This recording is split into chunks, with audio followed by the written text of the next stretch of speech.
6,000 కోట్ల రూపాయలు రోడ్లకు ఇచ్చిందని చెప్పి, 80,000 కోట్ల రూపాయలు మరి రైల్వేకి మన సుందరీకరణకి ఇచ్చిందని.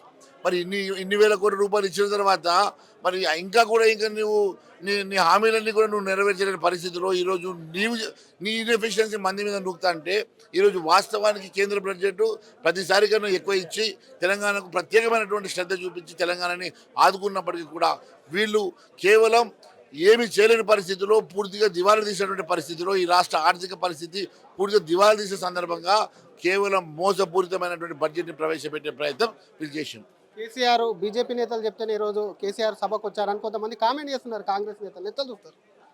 I don't comment on that. వారు సీనియర్ నాయకులు కేసీఆర్ గారు, మరి వారు సభకు వస్తారా రారా వారు తెలుసు. ఈరోజు వచ్చారు కదా, దాని మీద కామెంట్ ఎందుకు?